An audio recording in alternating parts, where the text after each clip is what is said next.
नमस्कार साथियों, मेरा नाम कृतार्थ जोशी है और मैं आप सभी का मेरे YouTube चैनल कोशिश में स्वागत करता हूं। मैंने अपने पिछले वीडियो लेक्चर में आपको इरेशनल नंबर्स और उनकी प्रॉपर्टीज के बारे में बताया था कि अगर मैं दो इरेशनल नंबर्स को ऐड करूं तो क्या आएगा, क्या दो इरेशनल नंबर्स को मैं सब्ट्रैक्ट करूं तो क्या आएगा। ये मैंने उनकी प्रॉपर्टीज बताई थी और ये भी बताया था कि अगर इरेशनल नंबर्स को मैं रेशनल नंबर्स के साथ ऐड, सब्ट्रैक्ट या मल्टीप्लाई या डिवाइड करूं तो क्या रिजल्ट आएगा। आज हम कुछ ऑपरेशंस करने जा रहे हैं इरेशनल नंबर्स के ऊपर ही। सो देखते हैं। सबसे पहला ऑपरेशन है एडिशन। ठीक है, तो ये इरेशनल नंबर्स हैं। क्यों है ना इरेशनल नंबर? देखिए, इरेशनल में मैं इरेशनल ऐड करूंगा यहाँ पे तो क्या होगा, जरूरी नहीं कि इरेशनल ही आए। ये मैंने आपको बताया था, need not to be irrational. लेकिन रेशनल में अगर इरेशनल ऐड करूंगा तो इरेशनल आएगा। ये मैंने आपको पिछले वीडियो लेक्चर में बताया था। आज हम एडिशन करने जा रहे हैं और सब्ट्रैक्शन करने जा रहे हैं और देखने जा रहे हैं कि कैसे ये नंबर्स जो है, इरेशनल नंबर्स जो है, क्योंकि ये भी इरेशनल है, ये भी इरेशनल है, और दोनों को अगर मैं ऐड करूंगा तो रिजल्ट भी इरेशनल आएगा या नहीं आएगा वो देख लेंगे। लेकिन अभी हम चेक करते हैं कि कैसे ऐड होता है।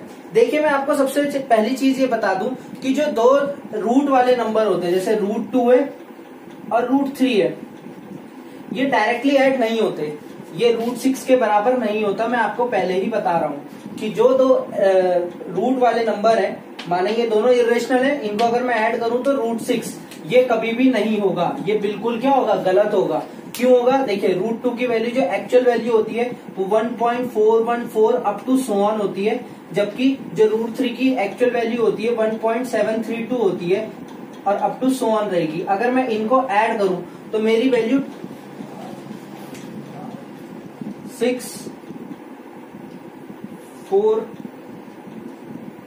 3.146 के अराउंड आएगी। ठीक है, सो ये √6 तो कहीं आ ही नहीं रहा है, क्योंकि √6 की वैल्यू बिल्कुल ही क्या होती है, अलग होती है। सो ये मैं आपको पहले ही बता दूं कि रूट में अगर दो नंबर हो तो डायरेक्टली अगर मैं उनको ऐड करूं √2 प्लस √3 तो वो √6 के बराबर नहीं होंगे, कभी भी √6 के बराबर नहीं होंगे। सिमिलरली अगर मैं इनको सब्ट्रैक्ट करूं तो भी ये √6 के बराबर नहीं होगा, तो ऐड सब्ट्रैक्ट करने से पहले मैं आपको एक जानकारी मैं फिर से बता रहा हूं कि दो रूट वाले नंबर डायरेक्टली कभी ऐड होके ऐसे √2 प्लस √3 √6 नहीं बनाएगा, और √2 माइनस √3 अगर मैं इसको लिखूं तो -√1 भी नहीं होगा। अगर कोई कर दे ऐसे तो भी वो गलत ही होगा। मैंने बताया वो डायरेक्टली कभी भी क्या नहीं होंगे, ना ऐड होंगे ना सब्ट्रैक्ट होंगे। लेकिन अगर मैं ऐसे करूं, अगर मैं इनको क्या करूं, मल्टीप्लाई करूं, अगर मैं दो रूट वाले नंबर को मल्टीप्लाई करूं तो ये मल्टीप्लाई और डिवाइड हो सकते हैं। जैसे √2 इंटू √3 करूं तो ये √6 हो सकता है, तब ये सही है। और अगर मैं √2 डिवाइडेड बाय √3 करूं तो ये √2/3 हो सकता है। लेकिन क्या नहीं हो सकता, ऐड और सब्ट्रैक्ट नहीं हो सकता। देखिए, √2 इंटू √3 √6 हो गया, और √2 डिवाइडेड बाय √3 दोनों को मैंने सिंगल रूट में लिया और 2/3 बन गया। तो ये प्रॉपर्टी ये क्या कर सकते हैं, मल्टीप्लाई और डिवाइड तो डायरेक्टली क्या हो सकते हैं, लेकिन ऐड और सब्ट्रैक्ट ये डायरेक्टली नहीं हो सकते। ये मैं आपको बता रहा हूं ताकि आपको इजी पड़े। सेकेंड थिंग, अगर आपको समझ में नहीं आए कि कैसे करना है, मैं आपको एक चीज बता देता हूं। आपने अलजेब्रा में पढ़ा होगा कि x प्लस वाई, अगर कहीं इक्वेशन में x प्लस वाई है तो हम उसको इतना ही छोड़ देते हैं, उसके आगे सॉल्व नहीं करते, क्योंकि x की वैल्यू भी मुझे नहीं पता, y की वैल्यू भी मुझे नहीं पता। x भी कुछ हो सकता है, y भी कुछ हो सकता है, तो मैं x और y। उसी तरीके से अगर आपको कहीं √2 प्लस √3 दिखे तो उसको आपको इतना ही छोड़ देना है। √2 को आप x मान के चलिए और √3 को आप y मान के चलिए, और उसको इतने का इतना ही छोड़ दीजिए, इसके आगे सॉल्व नहीं होगा। ठीक है, अगर आप देखते हैं x माइनस वाई तो आप उसको इतने का इतना ही छोड़ देते हैं। इसी तरीके से अगर मैं करूं √2 माइनस √3 तो आप उसको इतना ही छोड़ देंगे, इसको भी आगे सॉल्व नहीं करा जा सकता।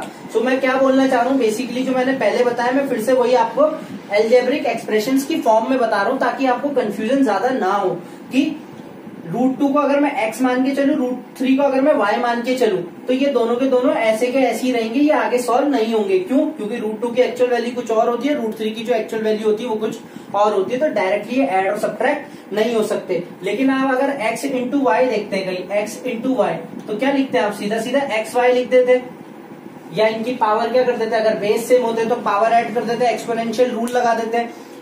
इसी तरीके से ये दोनों भी सब्ट्रैक्ट और ऐड नहीं हो सकते, लेकिन मल्टीप्लाई और डिवाइड हो सकते हैं। तो रूट वाले जो नंबर होते हैं वो मल्टीप्लाई और डिवाइड डायरेक्टली हो सकते हैं, लेकिन ऐड और सब्ट्रैक्ट ऐसे नहीं होंगे। उनकी अगर वैल्यू लिख के करेंगे ऐड तब वो हो सकते हैं, लेकिन ऐसे डायरेक्टली √2 प्लस √3 इक्वल टू अगर मैं √6 लिखूं तो वो बिल्कुल ही क्या होगा? रॉन्ग होगा। ठीक है, तो ये रही कुछ बेसिक इंफॉर्मेशन। अब इनको सॉल्व कैसे करना है?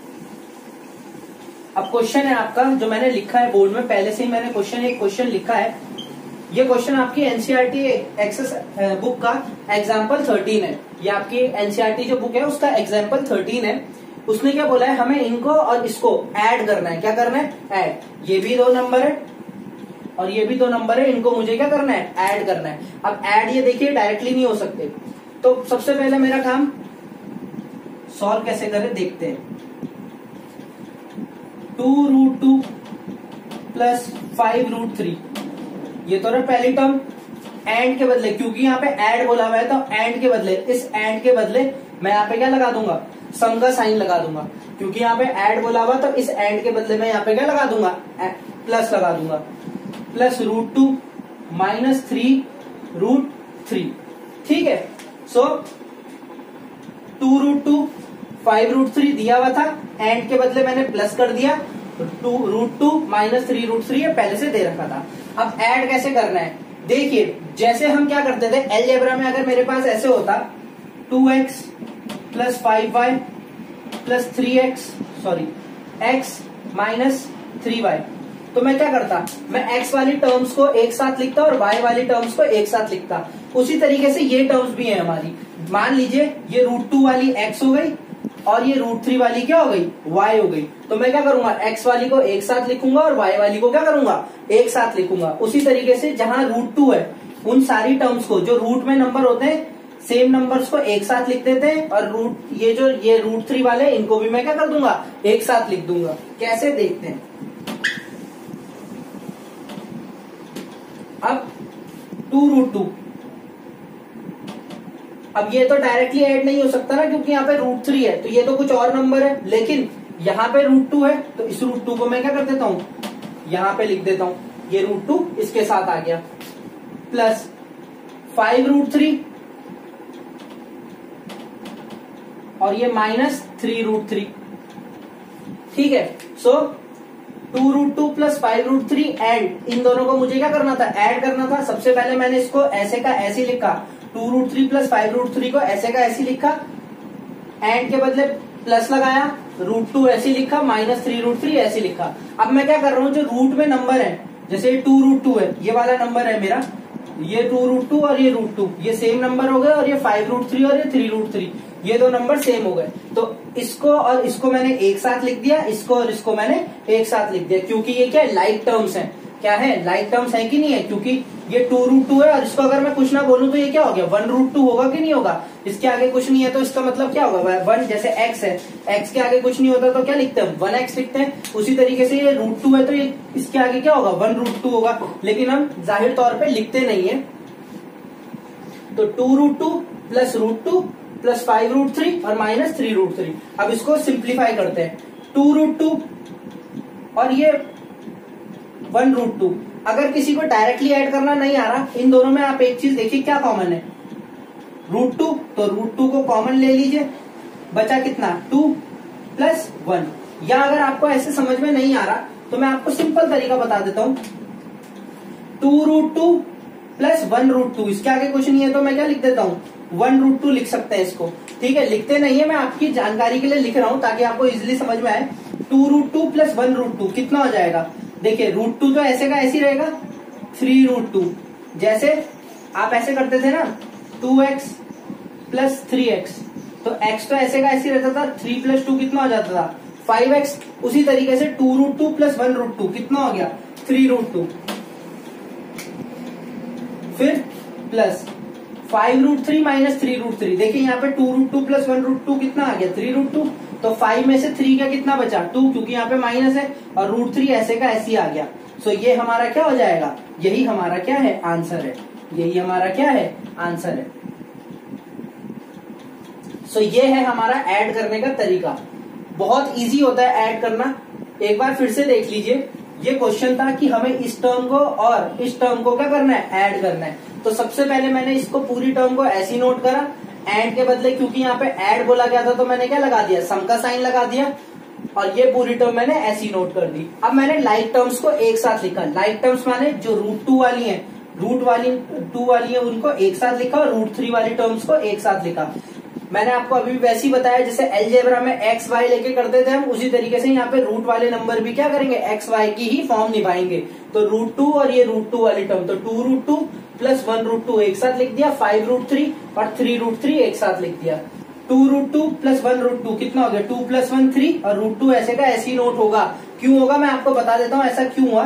देखिए 2√2 प्लस 1√2 था, इन दोनों में से क्या कॉमन आ रहा है, √2 कॉमन आ रहा है, दोनों में √2 कॉमन है, कितना बचा 2 प्लस 1, तो कितना बना ये 3√2, तो ये हमारा 3√2 बना। तो मैं आपको एक और बार बता देता हूं कि क्या था। जैसे मान लीजिए 5√3 माइनस 3√3 था, 5√3 माइनस 3√3 था, दोनों में से √3 कॉमन ले लीजिए।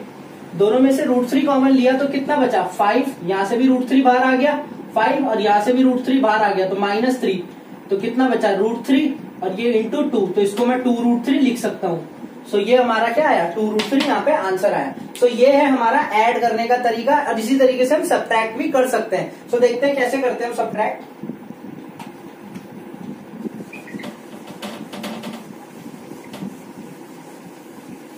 ये तो है हमारा ऐड करने का तरीका।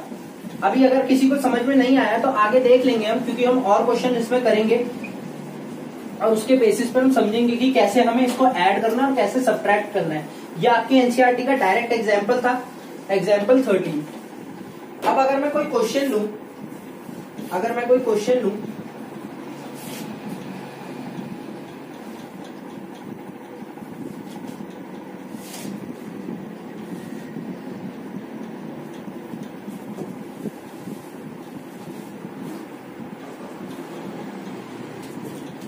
मान लीजिए ये आपके एग्जाम्पल 13 नहीं है।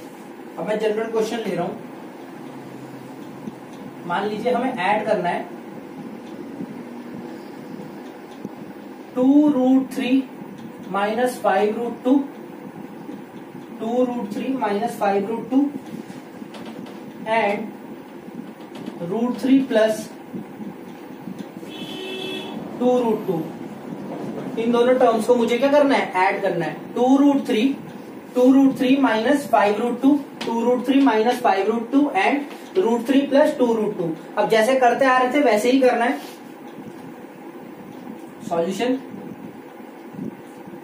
2√3 माइनस 5√2 ऐसे का ऐसे क्या कर दिया, नोट डाउन कर दिया, क्योंकि ऐड करना है और यहाँ पे एंड लिखा है। ऐड करना है तो इस एंड के बदले क्या लिख देंगे हम, प्लस लगा देंगे, और √3 प्लस 2√2 को मैंने ऐसे का ऐसे क्या कर दिया, नोट डाउन कर दिया। अब वही लाइक टर्म्स को हम क्या करेंगे, एक साथ लिखेंगे। तो √3 की लाइक टर्म ये वाली √3 है, सो 2√3 और ये √3 को मैंने एक साथ लिख दिया। अब मैं यहाँ पे ये स्टेप रेड मार्कर से इसलिए लिख रहा हूं ताकि यहाँ पे आपको समझ में आ जाए स्टेप चेंज हुआ है। क्या करा है मैंने, लाइक टर्म्स को एक साथ लिखा है। यहाँ पे लाइक टर्म्स वाला स्टेप है ये। मैंने क्या करा, 2√3 और √3 को एक साथ लिखा, और माइनस 5√2 है, 5√2 प्लस 2√2 इसको एक साथ लिख दिया। अब बस अब इनको हम क्या करेंगे, सॉल्व करेंगे। किसको, इसको, और इसको मैं क्या करने जा रहा हूँ, सॉल्व। तो 2√3 प्लस यहाँ पे कुछ नहीं है तो 1√3। मैंने आपको बताया ये x की तरह काम करेगा। 2 प्लस 1 कितना हो जाएगा, 3√3। अब यहाँ पे देखिए माइनस प्लस माइनस होता है, माइनस प्लस माइनस होता है, तो 5 में से 2 गया तो कितना बचा 3।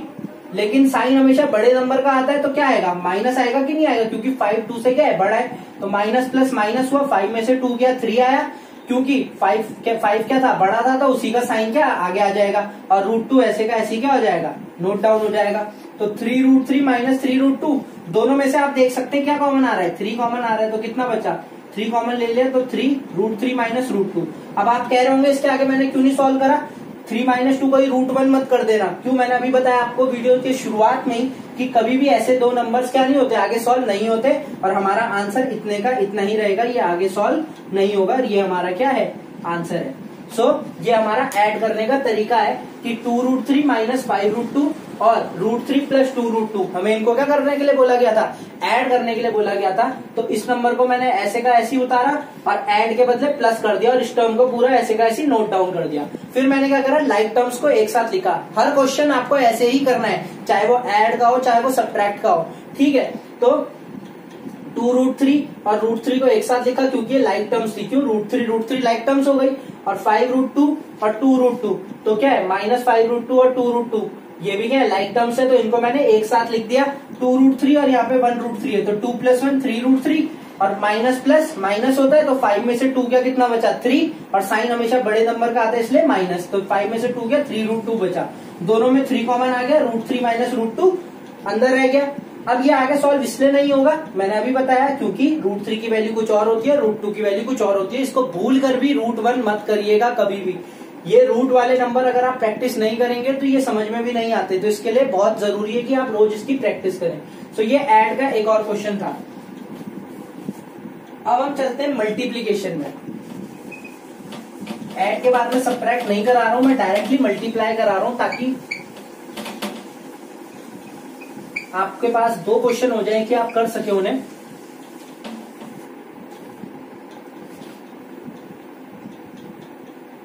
क्वेश्चन है, मान लीजिए मल्टीप्लाई 3√5 by 2√5।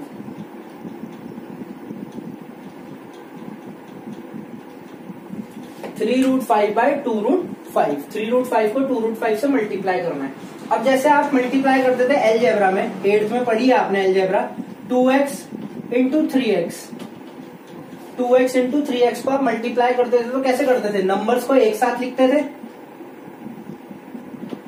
और वेरिएबल्स को एक साथ लिखते थे।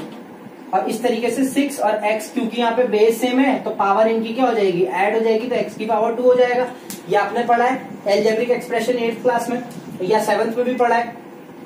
सो इसी तरीके से इन नंबरों को भी क्या करना है, मल्टीप्लाई करना है। नंबर्स को एक साथ मल्टीप्लाई करना है और रूट वाले नंबर्स को एक साथ मल्टीप्लाई करना है। मैंने आपको बताया था रूट में नंबर मल्टीप्लाई और डिवाइड हो सकते हैं, ऐड और सब्ट्रैक्ट नहीं होंगे।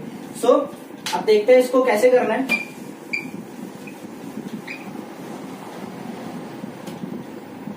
थ्री रूट फाइव, तो 3√5 बाय के बदले मल्टीप्लाई और 2√5। अब नंबरों को एक साथ लिख लीजिए, 3 इंटू 2 इंटू √5 इंटू √5, 3 2 6। और रूट वाले अगर रूट वाले अगर दो नंबर एक साथ मल्टीप्लाई हो तो वही नंबर आ जाता है। √5 इंटू √5 क्या होता है, 5 होता है, तो 6 5 30। ये हमारा क्या आ गया, आंसर आ गया। तो मल्टीप्लाई करना बहुत इजी है। मैंने क्या करा, 3 इंटू 2 एक साथ लिख दिया और √5 एक साथ लिख दिया, और ये हमारा क्या आ गया, आंसर आ गया। अब मैं आपको बता दूं कि √5 5 कैसा आया। देखिए √5 इंटू √5 था, ये 5 कैसे आया, ये क्वेश्चन मार्क है, कैसे आया। तो देखिए कैसे आता है, √5 है, इन दोनों को मैं एक रूट में लिख सकता हूँ। √5 इंटू √5 को एक रूट के अंदर भी तो लिख सकता हूँ। अब यहाँ पे कुछ नहीं है तो इसका मतलब अगर यहाँ पे कुछ नंबर नहीं लिखा रहता तो हमें पता होता है कि यहाँ पे अपने आप ही क्या है, स्क्वायर रूट है। अगर क्यूब रूट होता तो यहाँ पे 3 लिखा होता, लेकिन यहाँ पे कुछ नहीं है तो इसका मतलब स्क्वायर रूट है। सो पेयर बनते हैं और स्क्वायर रूट में आपके पेयर बनते हैं। 8th में आपने पहला या दूसरा चैप्टर आपका क्या था, स्क्वायर्स एंड स्क्वायर रूट्स था, उसमें आपने पेयर बनाना सीखा था। सो क्या है कि 5 इंटू 5 2 का पेयर बन गया, और जब पेयर बन जाता है तो क्या होता है, एक नंबर क्या आ जाता है, रूट के बाहर आ जाता है, और वही हमारा क्या होता है, आंसर होता है। या इसको आप ऐसे भी तो लिख सकते हैं, √5 इंटू √5 कितना होता है 25, और 25 का कितना होता है 5 होता है। तो ये हमारा तरीका है कि अगर दो नंबर है और सेम है और दोनों को मल्टीप्लाई कर रहे हैं तो आंसर वही नंबर आ जाता है। इसी तरीके से अगर मैं आपसे बोलूं कि √3 इंटू √3 कितना होगा, तो ये भी कितना होगा 3 होगा। √2 इंटू √2 कितना होगा, ये भी कितना होगा 2 होगा। √5 इंटू √5 अभी मैंने आपको बताया कितना हो गया 5 हो गया। इसी तरीके से √6 इंटू √6 है तो ये भी कितना होगा 6 होगा। तो ये याद रखिए, अगर रूट के अंदर दो सेम नंबर है और दोनों मल्टीप्लाई हो रहे हैं, रूट के अंदर है दोनों सेम नंबर है और मल्टीप्लाई हो रहे हैं, तो नंबर वही आएगा, बस उससे रूट हट जाएगा। तो √3 इंटू √3 3, √2 इंटू √2 2, √5 इंटू √5 5, √4 इंटू √4 4।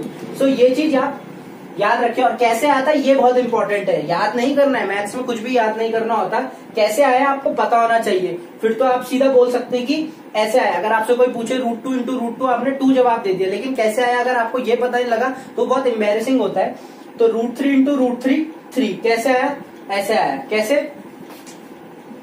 दोनों को एक साथ लिख दीजिए, पेयर बन गया, और क्या होता है पेयर बन गया तो एक पेयर से बाहर आ जाता है एक नंबर। ठीक है, तो ये आपका रूट वाले नंबरों को मल्टीप्लाई करना है। इसका एक और क्वेश्चन हम करके देखेंगे,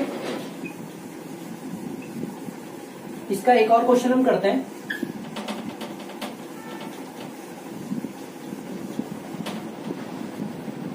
ये आपके एनसीईआरटी का एग्जाम्पल 14 है जो मैं करने जा रहा हूं। ये एग्जाम्पल 14 है, मल्टीप्लाई 6√5 बाय 2√5, 6√5 बाय 2√5। तो कैसे करना है, अभी मैंने आपको बताया, नंबर्स को एक साथ लिखिए और √5 वालों को एक साथ लिखिए। तो 6 2 12 और √5 इंटू √5 क्या 5, और 12 5 60, और ये हमारा क्या हो गया आंसर हो गया। इसी तरीके से हम और क्वेश्चंस भी कर सकते हैं, जैसे अभी तक तो ये दो नंबर सेम आ रहे हैं। अब अगर मैं करूं कि 2√6 इंटू 3√3, 2√6 इंटू 3√3, अभी तक क्या था, ये दोनों क्वेश्चन क्या आ रहे थे, सेम आ रहे थे। हर को दो क्वेश्चन मैंने करे और दोनों में ये नंबर सेम था। अब ये वाला कैसे होगा, नंबर्स को एक साथ लिखिए और √6 इंटू √3, 3 2 6 और 6 3 √18। आप आंसर इतना भी छोड़ सकते हैं, लेकिन हमारा काम क्या होता है कि हम आंसर को जितना सिंप्लीफाई कर सके हम उतना सिंप्लीफाई करते हैं। अब √18 है, √18 के आप क्या कर सकते हैं, रफ में फैक्टर निकालिए। तो 2 9 18, 3 3 9, 3 1 3। तो क्या आया 18 का 2 इंटू 3 इंटू 3 आया। ये 3 के क्या बन गए, पेयर बन गए। कैसे आए फैक्टर, ये √18 था, ये और अगर सॉल्व हो सकता है तो आप कर सकते हैं, इसके फैक्टर और निकाल सकते हैं। तो क्या करा मैंने, √18 के मैंने फैक्टर्स निकाले, 2 इंटू 3 इंटू 3 आए। तो 3 तो क्या होगा बाहर आ जाएगा, 6 इंटू 3 बन जाएगा, और √2 ऐसे का ऐसे ही रह जाएगा। क्यों रह जाएगा, क्योंकि 2 का पेयर नहीं बना है। तो 6 3 18 √2 हमारा ये क्या आ गया आंसर आ गया। सो ये हमारा मल्टीप्लीकेशन करने का तरीका है कि हम किस तरीके से रूट्स वाले नंबर्स को हम मल्टीप्लाई कर सकते हैं। सो आज हमने रूट वाले नंबर्स का मल्टीप्लिकेशन और एडिशन सीखा। अगली वीडियो लेक्चर में हम उसका सब्ट्रैक्शन और सिंप्लीफिकेशन सीखेंगे, और एक और इम्पोर्टेंट टॉपिक हम पढ़ेंगे रेशनलाइजेशन, जो कि बहुत इंपॉर्टेंट टॉपिक है। सो आज का आपका काम है कि इन क्वेश्चंस को और प्रैक्टिस करें अपनी बुक से। वीडियो अच्छी लगी तो लाइक, सब्सक्राइब और शेयर जरूर करें। Thank you.